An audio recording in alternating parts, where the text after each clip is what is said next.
My marriage had just taken place, it had barely been 6 months. My husband got a job abroad, so he went there to work. After he left, I became completely alone at home. There were only 2 of us in the house, my father-in-law and I.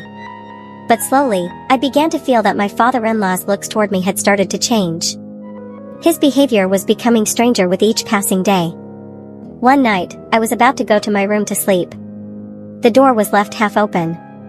Just then, my father-in-law came inside, and what happened after that is what I'm going to tell you today. Now listen to this story from the beginning. If you are new to our channel, don't forget to like, share and subscribe to our channel. Hi everyone, my name's Priya Mehta, I'm 26 years old. Fair-skinned, medium height, long straight hair, and people say I look pretty good. I got married about 6 months ago to a man named Rohit. He works for a private company in New Jersey. Rohit is one of those husbands who just gets you, he knows what you need even before you say it. I still remember our wedding night. I had just moved into my new home, nervous, shy, a little scared. I walked into our room holding a glass of milk, just like in the movies. The room was decorated with roses and petals everywhere. I sat quietly on the bed. A few minutes later, Rohit walked in, locked the door softly, and sat beside me. My heart was pounding. We hadn't really spent much time alone before, so I didn't know what to say. He gently took the glass from my hand, set it aside, and lifted my veil. Under the warm glow of the lamp, I could feel his eyes on me. He smiled and said, "Priya, don't be scared. I'm yours, and you're mine. From now on, we're one. Just talk to me like you talk to someone you trust." Something in his voice felt so genuine, so calm. I finally looked into his eyes, and in that moment, I just knew. He's the one. That night, our hearts connected, not through words, but through love, trust, and warmth. The next few months were the happiest of my life. We laughed together, cooked together, dreamed together. Everything felt perfect.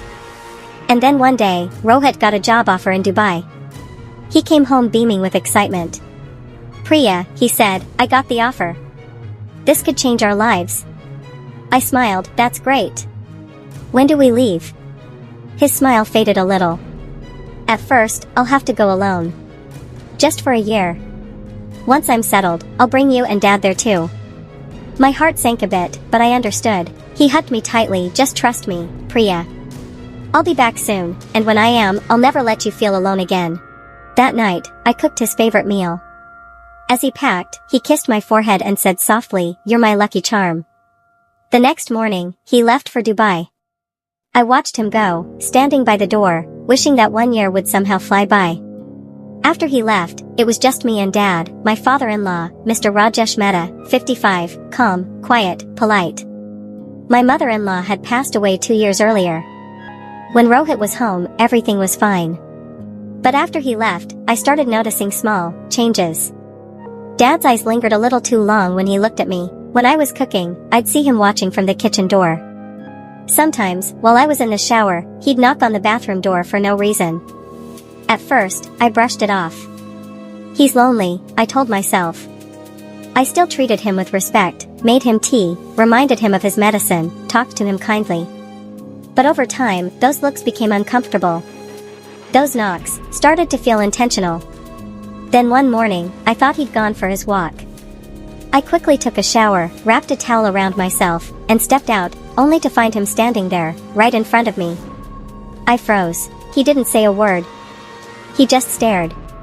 I rushed into my room, slammed the door shut, and my hands wouldn't stop shaking.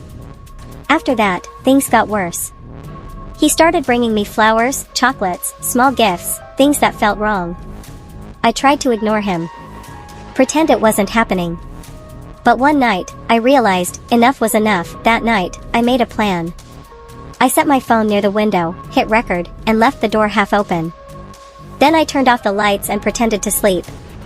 A few minutes later, I heard slow footsteps. The door creaked open. He walked in. He came closer.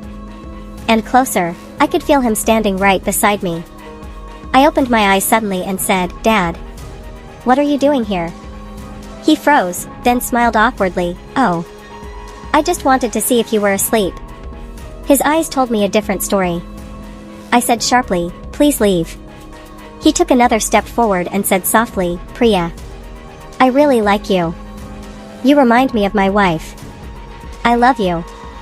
My blood ran cold. I got up and shouted, "Stop it. What you're saying is disgusting. I'm telling Rohit everything." He laughed, a strange, nervous laugh, and said, "My son trusts me more than he trusts you. I'll tell him you tried to seduce me." But I was ready for that. I grabbed my phone, turned the screen toward him, and hit play. There he was, caught on camera, doing everything I'd feared. His face went pale. His legs trembled. I said coldly, "Either this video goes to the police, or to Rohit. You choose." He broke down. Fell to his knees. "Priya, forgive me. I made a mistake. I've been so lonely since my wife passed away. Please, don't ruin my son's life because of me." I looked him straight in the eye and said, "If you really see me as your daughter, then start acting like one's father. From now on, this house will have respect, or I'll make sure everyone knows the truth." He hung his head, ashamed. And that night, something changed, not just in him, but in me too. From the next morning, he was different. Quiet. Respectful. He treated me like his own daughter. A year later, Rohit brought both of us to Dubai. Now, we live together peacefully. Dad has completely changed. He's kind, respectful, and protective of me, and today, I'm expecting our first child. A piece of Rohit's love is growing inside me. Sometimes when I think back to that night, tears fill my eyes, but they're not tears of fear anymore. They're tears of strength. Because that night, I chose to stand up for myself. And that made all the difference. To every woman listening to me, remember this: never stay silent when someone crosses the line. Silence isn't consent. When a woman stands up for her dignity, she doesn't just protect herself, she changes the mindset of everyone around her. So please, don't tolerate wrong behavior, be your own voice. And if my story touched your heart, don't forget to like, share, and subscribe. Thank you for listening. So friends, this was today's emotional love story. If you like this story, please like the video, share it to your friends, and subscribe to my channel for more beautiful stories like this. Thank you so much for listening. See you soon in the next stories.